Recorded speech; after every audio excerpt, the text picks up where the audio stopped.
কোনো external injury আছে কিনা। কারণ যদি ক্রিমিনাল কেস হয় তাহলে কিন্তু এক্সটার্নাল ইনজুরি কিন্তু is a very significant role. কি বুঝতে পারছো? এই জিনিসগুলো খেয়াল রাখবা। এখন যে জিনিসটা হলো যে আমরা ব্লাড কালেকশন সাধারণত পোল্ট্রি থেকে কোথায় করি?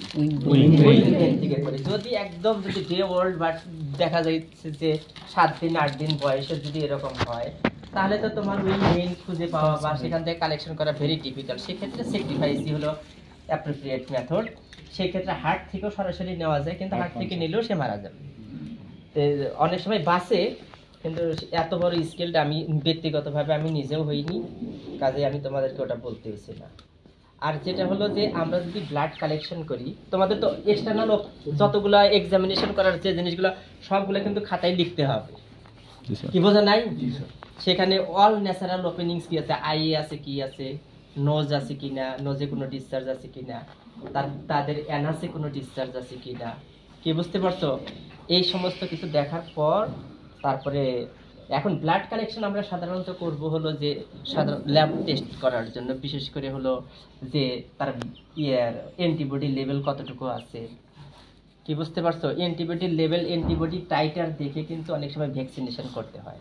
এখন মনে করে যে এদের হলো একটা অ্যান্টিবডি টাইটারে তুমি দেখলা যে আইবিডি বা যে কোনো ডিজিজের ক্ষেত্রে তার সাফিসিয়েন্ট অ্যামাউন্ট ওই অ্যান্টিবডিতে আছে। এখন যদি তুমি ভ্যাকসিনেশন করো, ওই ভ্যাকসিন কিন্তু ইনঅ্যাক্টিভেটেড হয়ে যাবে। কি বোঝা নেই কথাটা?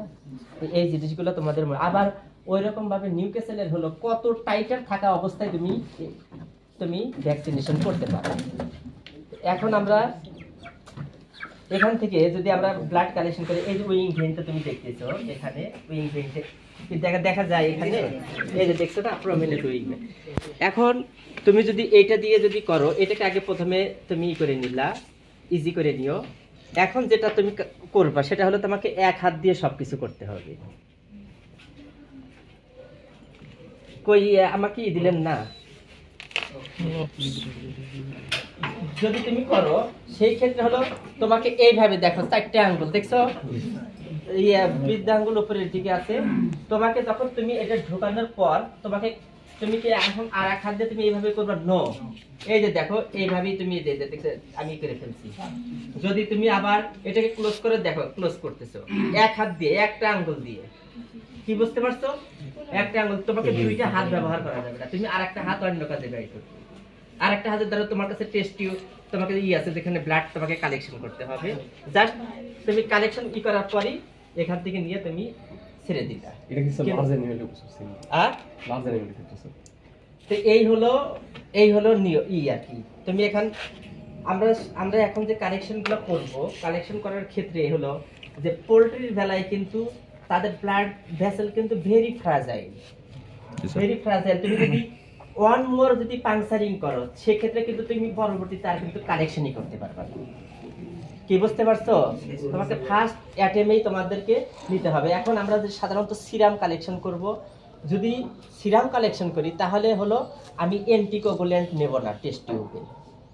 আর যদি প্লাজমা কালেকশন করি তাহলে অ্যান্টিকোগুল্যান্ট নিতে হবে। যদি তুমি অ্যান্টিকোগুল্যান্ট না নাও তাহলে তুমি সেন্ট্রিফিউজই করতে পারবে। কি বুঝতে পারছো? সেন্ট্রিফিউজ করার সময় তোমার দেখা যাবে যে all cell will be settle down at the bottom and the topmost level is the plasma. But in case of the serum, you need to take the blood from the vessel and you need to keep it on a just not in a vertical position. It will be the 45-degree angle. কি বুঝতে পারছো? And keep it on at 37 degrees centigrade or at the room temperature, it is okay. And after the clot, when you will break the clot, you will take the serum. And after taking the serum, you need to further centrifugation, because if there is any debris in the serum, the debris will be settled down and the supermost layer is the serum. এইভাবে তোমাদের এখন কথা হলো যে কখন serum কখন plasma. এখন যদি মনে করো যে তোমার অনেক টেস্ট করতে হবে একটা স্যাম্পল নেই, কিন্তু এত বেশি পরিমাণ তোমার স্যাম্পল নাই, সিরাম তো তুমি যদি সেন্ট্রিফিকেশন করো অনেক সিরাম পাবা, কিন্তু তোমার যদি না প্লাজমা যদি নাও অনেক প্লাজমা পাবা, সেমন অনেক টেস্ট করার সুযোগ আছে। কিন্তু সিরাম তো অল্পই থাকে না, অল্প। এই কাজেই এটা হলো জাস্ট নির্ভর করে হলো যে তুমি কোন টেস্ট করবা, কতগুলা টেস্ট করবে একই স্যাম্পল থেকে, এই আর কি। তো এইটা হলো কি খুব লুজ করে ধরতে হবে। এখন যদি তুমি টাইট করে ধরো তাহলে কিন্তু দেখবা যে এই পাশ থেকে পাংচারিং করে আরেক দিকে চলে যেতেছে। আর তোমরা যদি দেখা যায় যে মুরগি থেকে নিতে পারো তাহলে দেখবে যে অন্য অ্যানিমাল থেকে নেওয়া সহজ। কি বুঝতে পারছো? আমরা ট্রাই করি, দেখি যে আমরা কিভাবে নিতে পারি। দেখছো তো ব্লাড ভেসেল দেখা যাচ্ছে, তাই না?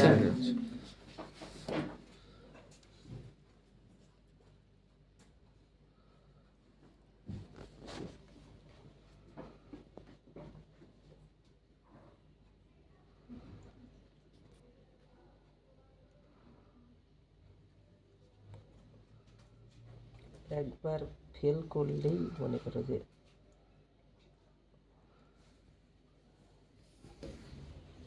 সকালবেলা আমাদের ফার্স্ট আইটেম ইয়েতেই হয়ে গেছিল, অল্প পরিমাণ আসছে, কিন্তু আমরা যদি মনে করো যে এটা আমরা ক্যান্সেল করব তাহলে তোমাকে এটা পাম্পিং করতে হবে, নইলে কিন্তু এটা ক্লট আটকে যাবে, বুঝছো? এই যে দেখছো এখানে কিন্তু সোয়েলিং হয়ে গেছে।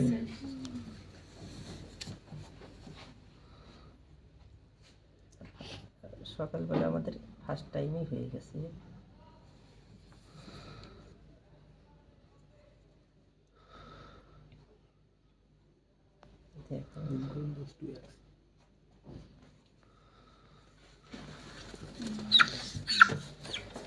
পোলট্রির থেকে নেওয়া খুবই টাফ, বুঝছো? এগুলো হলো কি থাকে হলো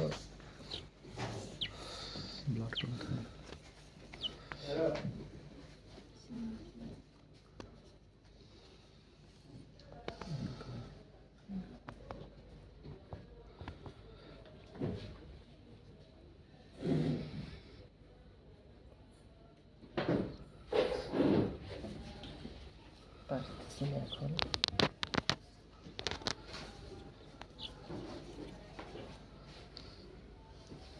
চোখে কম দেখি তো আরো।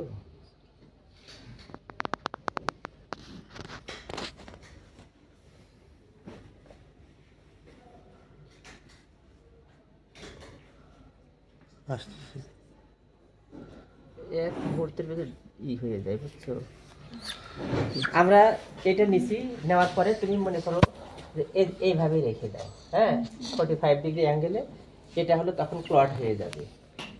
কি বুঝতে পারছো? ক্লট হওয়ার পরে তোমরা ক্লট ব্রেক ডাউন করলে পরে সিরামটা তোমরা স্ট্র কালার সিরাম পেয়ে যাবে। এই হলো আমাদের কালেকশন। তোমরা যদি বারবার প্র্যাকটিস না করো তাহলে কিন্তু হয় না। আমার এই যে ফার্স্ট আর এক জায়গায় যদি একবার যদি ওপেনিং করার পর যদি তুমি ওখান থেকে কালেকশন না করতে পারো, ওই জায়গাটাতে আর দ্বিতীয়বার করা যায় না, কারণ ওটা এত পরিমাণ এসেই আমার দেখা যায় যে হয়ে যায়। আমরা তোমরা দুই একজন ট্রাই করতে পারো। তোমাদের কাছে আছে? কারোর কাছে সিরিজ নাই? আচ্ছা ঠিক আছে, আমরা তোমরা সামনে থেকে যদি তোমরা মুরগি আনো, এনে তোমরা এখানে প্র্যাকটিস করবা। আর এভিয়ান যদি এখানে প্র্যাকটিস নাও করে তোমরা রুমেও করতে পারো। খাওয়ার আগে মানে জব করার আগে তোমরা এগুলো প্র্যাকটিস করে নিবা। তোমাদের মানে তোমরা তো মুরগি রেগুলারই তো কেনো, অনেকেই তো নিজেরাই রান্নাবাড়ি করো, ঠিক আছে? এটা করবা। আমরা এখন তাহলে দেখো, এটা আমরা যদি আয়ের দিকে দেখি, দেখো কিন্তু এটা কিন্তু মোটামুটি তাদের নরমাল আই। কি বুঝতে পারছো? কালারও কিন্তু নরমাল। এখন তোমরা কিন্তু নরমালি বোঝো না অনেক সময়, তাহলে অ্যাবনরমাল কিভাবে বোঝা যায়? তাহলে এটা জব করে নিয়ে আসুক।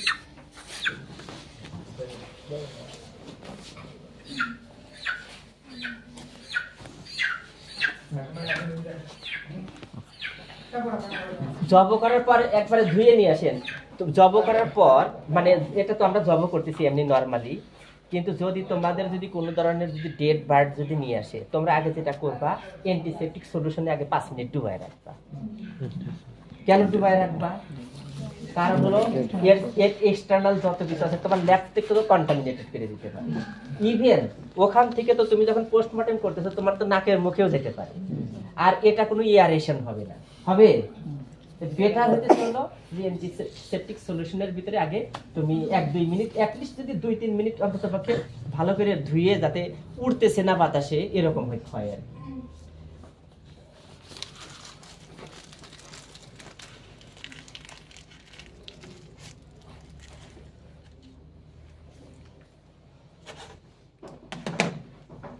আমরা দেখি তো একটা ব্লাড কালেকশন করা হয়েছিল সকালবেলা।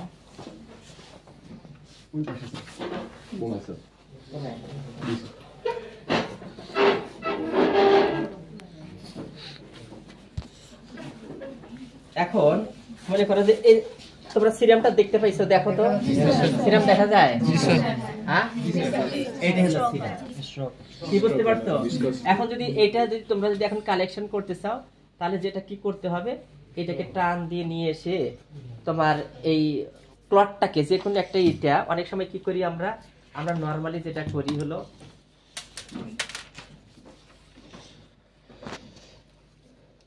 বাঁকা হয়েছে না,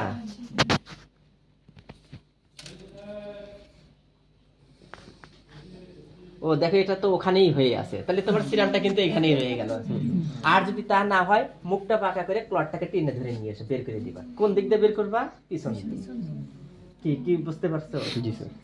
তোমরা ব্লাড কালেকশন করে যদি বারবার যদি তোমরা যদি মনে করো যে আর আমরা টেস্ট টিউব ব্যবহার আমরা অন্য কোনো টেস্ট টিউব ইউজ করবো না, জাস্ট এটাকে ইউজ করা যায়। এটাকে জাস্ট ই করে নিয়ে এটাকে 45 ডিগ্রি ইয়েতে করে রেখে দিবা। কি বোঝা গেল?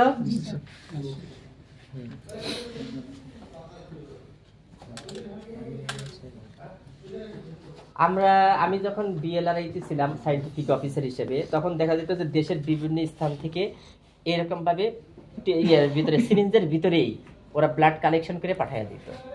সারা রাত ভরে আসতো, অন্তত ক্লটিং হয়েই থাকতো। আমরা জাস্ট ওখান থেকে সিরাম কারে সেপারেট করে জাস্ট টেস্ট করা হতো। কি বুঝতে পারছো? তো কাজেই তোমরা যদি একবার টেস্ট টিউব নেই, তোমাদেরকে একটা সব সময় মাইন্ড সেটআপটা এরকম করতে হবে, সব সময় তোমাকে ইনস্ট্যান্ট বিকল্প মানে একটা চিন্তা ভাবনা করতে হবে, একটা অল্টারনেটিভ চিন্তা ভাবনা করতে হবে।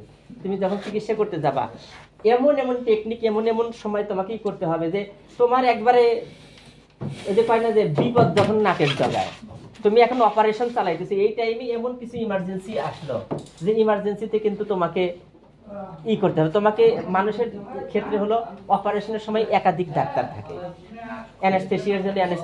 অ্যানেস্থেসিওলজিস্ট থাকে বা অমুক এটা ওটা দিয়ে একটাই থাকে। এখানে কিন্তু তোমাকে একাই করতে হবে। তো কাজেই এখানে সাহস হারাইলে চলবে না, কিন্তু তোমাকে এনি হাউ এটা কি চালাইতে হবে। এটা যখন আসলো ক্যালসিয়াম টেস্ট করার সময় আমরা বলছি না এটা তুমি দেখবে, এটা কিন্তু বেশ শক্ত। আর একটা হলো যে তোমাদেরকে বলছি এখানে হলো দেখো আওয়াজ হয়েছে না, এটা যার অর্থ হলো যে ক্যালসিয়াম ডেফিসিয়েন্সি নাই। আর যদি এটা বেন্ট হইতো কিন্তু ভাঙতো না, তাহলে কি ক্যালসিয়াম ডেফিসিয়েন্সি এটাও নরম হয়ে যেত, বুঝছো? এখন আমরা স্টার্ট করব, যেটা হলো আমরা বলছি হলো দেখো একটা পয়েন্টার, একটা হলো ব্লান্ট। আমরা পয়েন্টারটা ভিতরে ঢুকাই দিই, তাহলে এইভাবে। কিন্তু কোনো জায়গায় তোমাকে পয়েন্টার ঢুকাইতেই হবে। এখন যদি তুমি যদি এই মুরগির যদি ট্রাকিয়াকে যদি ওপেন করতে চাও, তাহলে এই ব্লাড প্রান্ত ঢুকাই দিবা, তাই না? কাজেই স্যার বলছে পথে এটা আর কোনো মতে এখন এটাকে প্রয়োজন হলে ডাক্তারখানায় নিয়ে যেয়ে আবার এটাকে ছোট করে দিয়ে তারপরে আমাদের কাজ করতে হবে, তাই না? এরকম চিন্তাই করা যাবে। জাস্ট একটা সাইড থেকে কাটবা, এইভাবে না, কিন্তু এইভাবে যে কোনো আর হলো ওপেনিং করে করে তোমরা এইভাবে দেখো চোখ কত ক্লিয়ার, দেখছো? আর নাকে আছে কিনা এভাবে টিপে দিবা, টিপলেই সর্দি বের হয়ে আসবে, বা যদি কোনো থাকে মিউকাস থাকে সেটা বের হয়ে আসবে। মুখে কিছুই নাই, এটা থোরাসিক ইনলেট পর্যন্ত ওপেন করবা। ওপেন করার পর হাত ইউজ করবা। তুমি হাত দেখো আমরা ট্রাকিয়াটা উপর থেকে লক্ষ্য করতে পারি যে কি অবস্থা। এটা হলো কি বলো? এসোফিগাসের ভিতরে এখানে এসোফিগাস এতটা কোনো ইম্পর্টেন্ট কোনো স্ট্রাকচার না।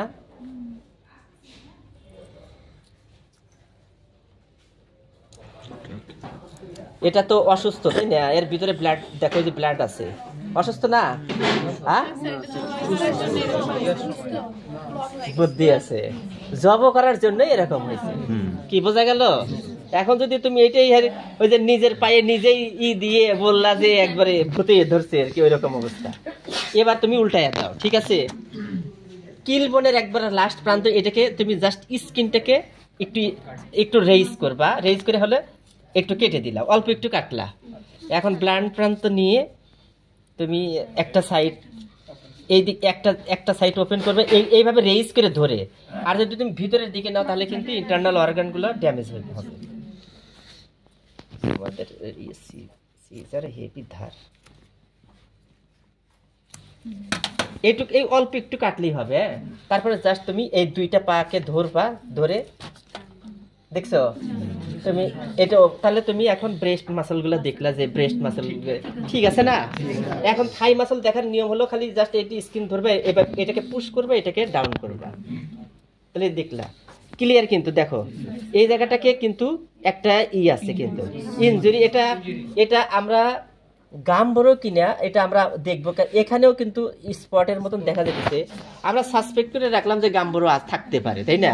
এখন এটা এবার এক্সটার্নাল ইনজুরিও হইতে পারে, কারণ এটা কিন্তু অ্যাবসলিউটলি থাই মাসলের কাছাকাছি না, জয়েন্টের কাছাকাছি, হয়তো কোনো জোরে হয়তো আঘাত পেয়েছে, যার কারণে এটা সাধারণত এই দিক দিয়ে থাকবে এই ব্রেস্ট মাসলগুলো।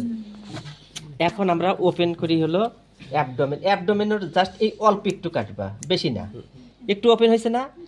এবার ব্লান্ট দিয়ে এইভাবে দিয়ে এই বাহিরের দিকে প্রেসার রাখবা,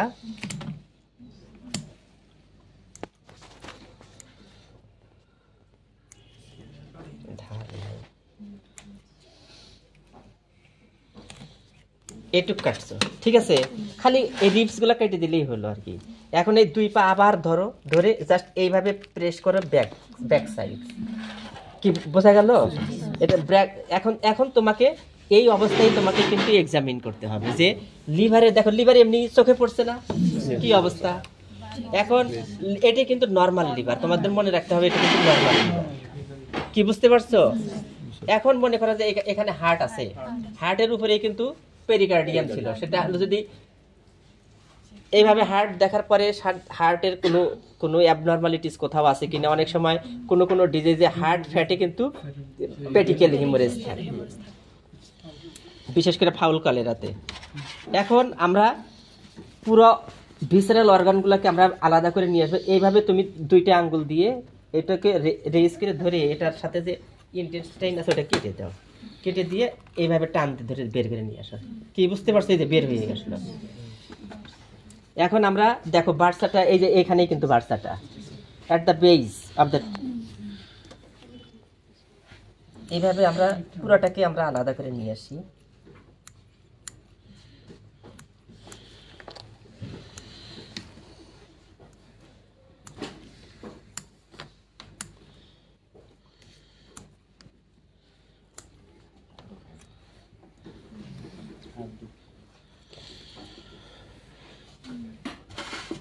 এইটাই হলো তোমার মূল এক্সামিনের জায়গা, কিন্তু আমরা এখনই করলাম।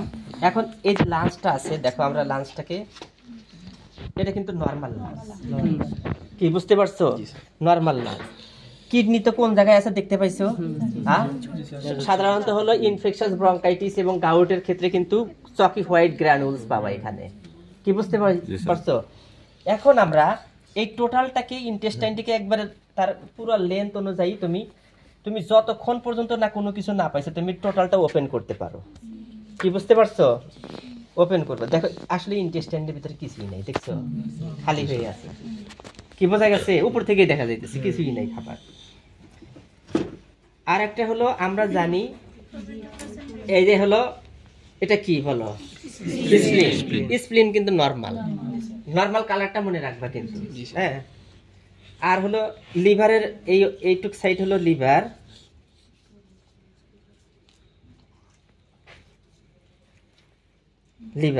ঠিক আছে। বাইল, এখানে গল ব্লাডার আছে, গল ব্লাডারে যে অত বেশি হয়ে আছে তাও না।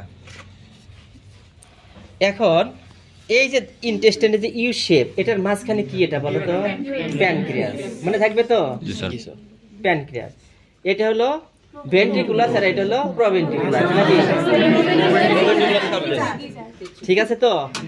আচ্ছা, হিমোরেজ কার ক্ষেত্রে কোন জায়গায় থাকবে,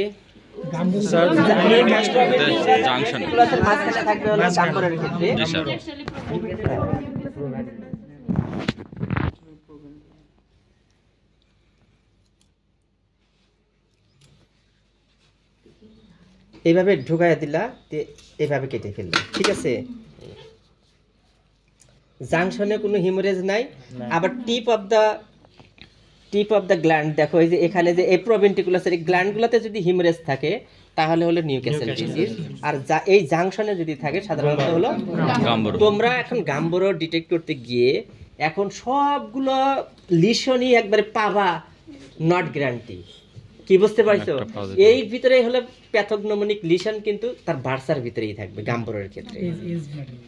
কি বুঝতে পাইছো?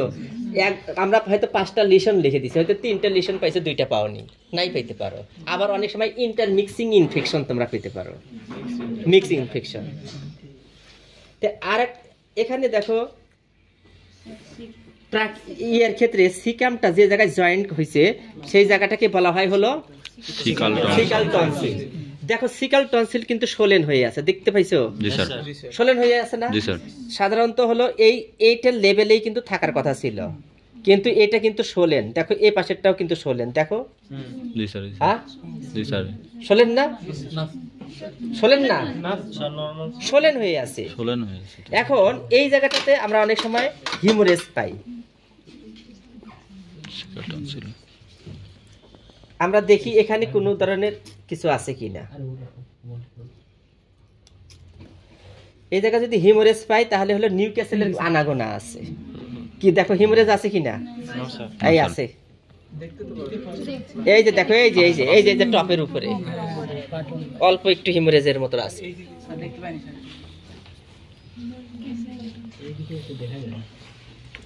এই যে দেখো, এই যে এই সাইডটা দেখছো? হ্যাঁ দেখতে পাইছো? ওই যে আচ্ছা, আমরা অপর সাইডেও দেখি কি অবস্থা। আমি কিন্তু একটু দূর থেকে কাটলাম।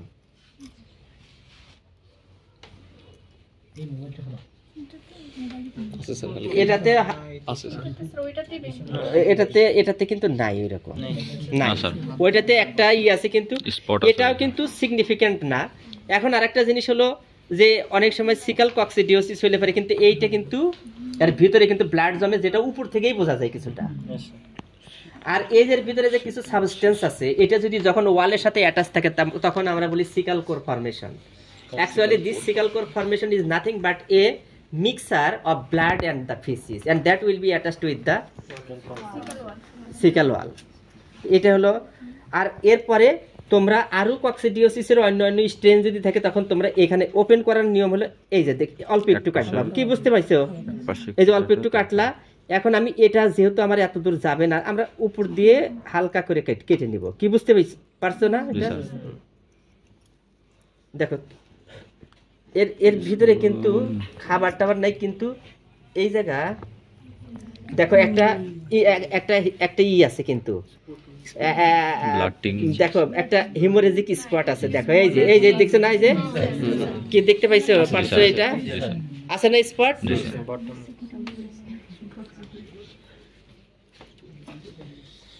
দেখো এখানেও কিন্তু একটা স্পট আছে দুই পাশে। তো এইভাবে তোমাকে পুরোটা ওপেনিং করতে হবে যে সেখানে অন্য কোনো আছে কিনা। এটা হলো যে লার্জ ইন্টেস্টাইনেও অনেক সময় থাকে হলো, এটাও কিন্তু কক্সিডিয়ার কোনো স্ট্রেন, বিশেষ করে হলো আইমেরিয়া নেকাট্রিক্স যেটা আছে, এটা কিন্তু সাধারণত লার্জ ইন্টেস্টাইনের দ্বারা। আর আইমেরিয়া টেনেলা যেটা আছে সেটা কিন্তু মোস্টলি সিকাল টনসিল সিকামকে কিন্তু এফেক্টেড করে। তো এই হলো মোটামুটি ভাবে দেখার বিষয়। এখন হলো লাঞ্চে তোমাদের কাছে লাঞ্চের উপর দিয়ে কয়েকটা পর্দার মতন থাকে, এগুলাই কিন্তু এয়ার স্যাক। এগুলো কি বলো? Air sec. এয়ার স্যাকটাতে সাধারণত এই ব্রুডিং স্টেজে যেগুলো থাকে, বিশেষ করে 40 দিনের ভিতরেই অ্যাসপারজিলোসিস যদি হয় তাহলে দেখবে যে ওইখানেই হলো সব নোডিউলসগুলো ইয়ার মানে নোডিউলসগুলো ফরমেশন করছে।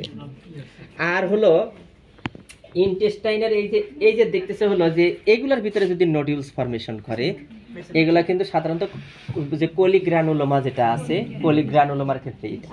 আর যদি দেখো লিভারেও নোডিউল, লাংসেও নোডিউল, টিউবারকুলোসিস। কি বুঝতে পারছো? অ্যাসপারজিলোসিসে জীবনেও কখনো এখানে নোডিউলস পাবে না, লিভারে কোনোদিনও অ্যাসপারজিলোসিসে নোডিউল পাবে না। কি বুঝতে পারছো? এই হলো মোটামুটি ভাবে দেখার বিষয় তোমরা নিজেরা। আর হলো হার্টের ক্ষেত্রে তোমরা বিশেষ করে হলো দেখবা হলো বেজর।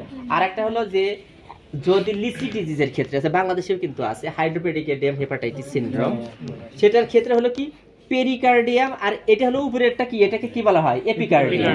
পেরিকার্ডিয়াম আর এপিকার্ডিয়ামের মাঝে যে স্যাকটা থাকে ওখানে ট্রানজিট জমা হয়। Transit will be coagulated and this coagulated mass look like the mass of the lychee, ripened lychee।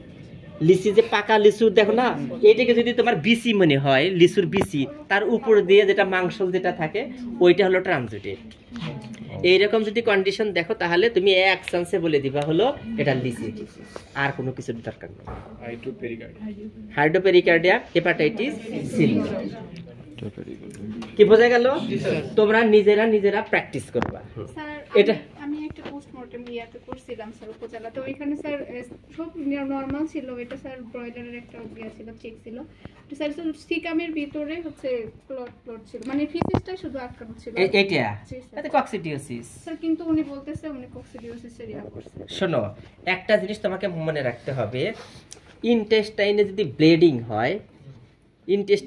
Bleeding হয়, হয় কক্সিডিওসিসের ক্ষেত্রে ব্লিডিং হবে, অথবা পোলট্রির ক্ষেত্রে হলে হয় না, পয়জনিং এর ক্ষেত্রে হবে। কি বুঝতে পারছো? আমি যখন বিএলআরআইতে ছিলাম সায়েন্টিফিক অফিসার হিসেবে, তখন তোমরা এক ধরনের মুরগি আছে হলো চীনা মুরগির নাম শুনছো না? চীনা মুরগি বলে, দেখছো না ওগুলা? ওই চীনা মুরগির একটা ফার্ম ছিল। চীনা মুরগির ফার্ম ছিল, সব যতগুলাই কাটছি সবগুলা একদম মানে ইন্টেস্টাইন একদম ফুল অফ ব্লাড। তাহলে ফুল অফ ব্লাড কোথা থেকে আসলো? পয়জন তো খাওয়ানো হয়নি।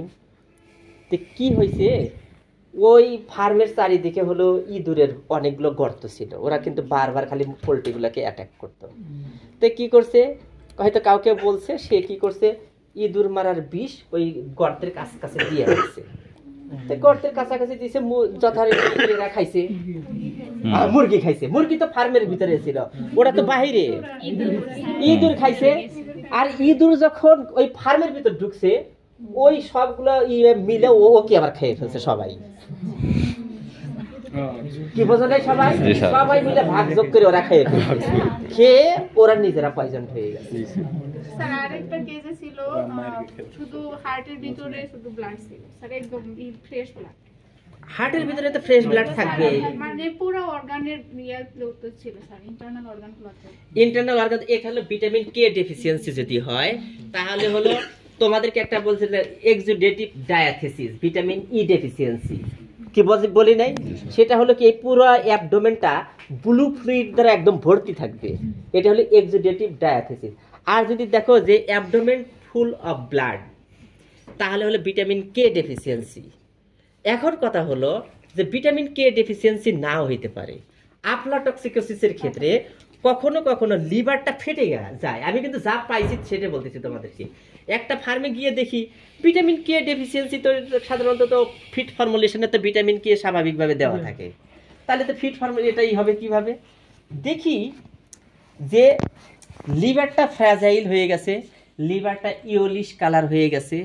ইয়োলিশ কালার হয়ে যাওয়ার পর লিভারটা ফেটে গেছে, ওখান থেকে ব্লিডিং হয়েছে, অ্যাবডোমেনে জমা হয়েছে, অ্যাবডোমেনটা ফুল অফ ব্লাড। এখন তুমি আমাকে বলতে পারো যে স্যার আপনি কিভাবে বললেন যে এটা ভিটামিন কে ডেফিসিয়েন্সি না? কারণ হলো ভিটামিন কে ডেফিসিয়েন্সি যদি হয়, তাহলে ফ্যাটি লিভার জীবনেও কোনোদিন হবে না। কি বোঝা নাই কথাটা? ফ্যাটি লিভার জীবনেও কোনোদিন হবে না। কিন্তু আফলাটক্সিকোসিসের কারণে, টক্সিনের ইয়ের কারণে তোমাদের যখন ফ্যাটি চেঞ্জ করানো হয়েছে, ওখানে আফলাটক্সিকোসিস একটা কারণ ছিল। সেই ক্ষেত্রে হলো লিভারটা ফ্যাটি হয়ে যায়, লিভারের টোনাসিটিটা কমে যায়, যদি ব্লাড যদি বেশি পাম্পিং করে লিভারটা ফেটে যায়। লিভারটা পাম্পিং করে না, হার্ট যদি বেশি পাম্পিং করে, liver blood will be continuously deposited in the liver and liver parenchyma will be fractured and all blood is coming out from the liver and will be deposited in the abdomen.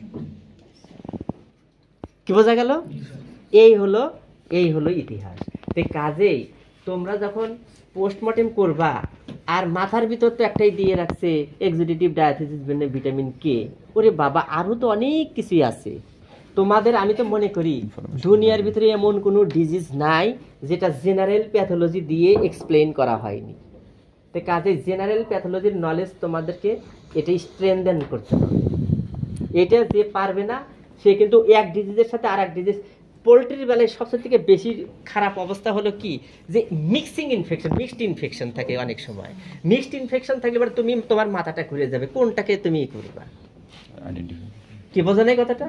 এই হলো তোমাদের আর কি। Sir একটা বিষয় ছিল sir, sciatic nerve থেকে আমরা দেখতে পারি। ও হ্যাঁ, আগের তাদেরকে তো তোমরা দেখাই নেই। সায়াটিক নার্ভ একবারে সহজ, কি বুঝতে পারছো? এই যে দেখো,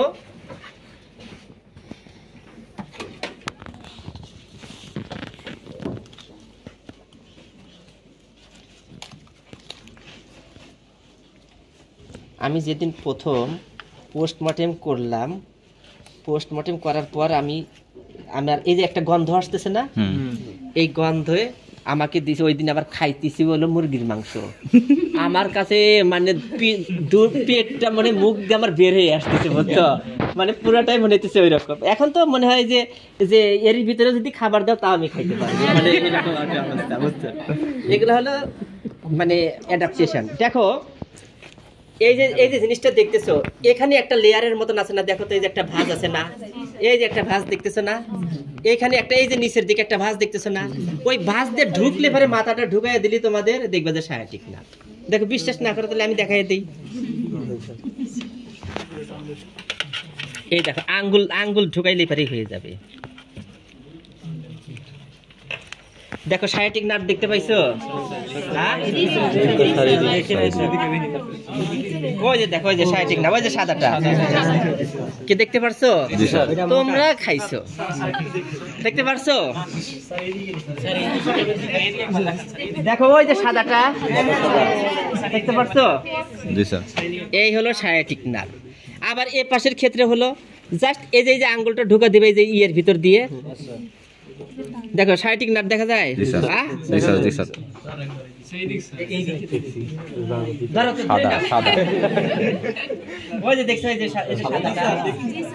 এখন সায়াটিক নার্ভ যদি স্মুথ তাহলে no problem. Sciatic nerve is not at Marek's disease, কি বুঝছো? Feather follicle swollen nodular Marek's disease, কি বোঝা গেল না? একটা দুইটা সিমটম, এমন কোন ফেদার ফলিকুলে এমন কোন দুনিয়ার ভিতর ডিজিজ নাই যে মারেক্স ডিজিজ ছাড়া ফেদার ফলিকুলের ওখানে সোলেন নোডুলার হয়ে যায়, অথবা সায়াটিক নার্ভ নোডুলার হয়ে যায়, নটেড হয়ে যায়। তো কাজে একটা দুইটা লিসন তোমার এত পড়ায়, এত আমরা অনেক সময় তোমাদেরকে এমন ভাবে পড়াই যাতে কনফিউজড হয়ে যাও তোমরা, তাই না? এই জন্য আমি আমার ডিসকাশন থেকে এক্সেস ফ্যাটকে ঝাঁটায় ফেলছি, একবারে জিরো লেভেলে নিয়ে আসছি। এই জিরোর থেকে আবার যারা বাদ দাও তারা কিন্তু একবারে নাই, দুনিয়া থেকেই নাই, কি বোঝা নাই? তাহলে ওই যে কয় যে রাজামশাই আপনাকে আমি এমন পোশাক পরাবো যে পোশাক দুনিয়ার ভিতরে একটাই সৃষ্টি হয়েছে, শুধু ওরাই দেখতে পারবে না যাদের মা গুলা মানে অসতী। তারপরে রাজামশাইকে নিয়ে আসছে, বলছে আপনি সমস্ত কাপড় খোলেন, তারপরে গায়ে সুন্দর করে এদিক ওদিক নাড়াচাড়া করায়া একবারে উল্লঙ্গ করে বাইরে ঘুরাইতেছে। যারাই দেখতেছে এই রাজামশাইয়ের পোশাকটা কেমন হয়েছে, খুবই সুন্দর হয়েছে, কারণ হলো অসুন্দর বললে পরে যদি কয় যে না রাজামশাই তো পোশাকই নেই, তাহলে তোর মা আসে, কি বোঝেন নাই? কোন প্রসঙ্গে বললাম? তো এগুলা যাই হোক, তোমরা এগুলা কিন্তু মানে নিজে নিজে নিজে করে তোমার এই যে একটা প্র্যাকটিস, এইভাবে তুমি যত দিন করবা তোমার প্র্যাকটিস। তোমাকে দেখা যায় যে পোলট্রি ফার্মে তোমাকে চাকরি নেবে, তোমাকে একটা মুরগি দিবে যে পোস্টমর্টেম করেন, আর কিচ্ছু না। তোমার কাটিং, তোমার কেসি ধরা দেখেই তোমাকে বুঝবে যে তোমাকে নেওয়া যায় কি যায় না। তুমি যদি এখন মনে করো কেসিটা যদি তুমি এই আঙ্গুলে ঢুকাও তাহলে হয়েছে, তোমাকে দিয়ে আর কিছুই হবে না, কি বোঝা নাই? এইটা দেখো, এই তিনটা আঙ্গুলের জোর করানোর জন্য, কি বুঝতে পারছো? তোমার নিচেরটা নড়বে না, উপরেরটা নড়বে।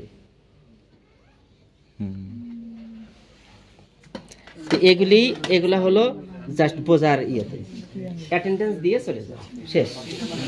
আর আমরা এখন এগুলো রান্নাবাড়ি করে খেয়ে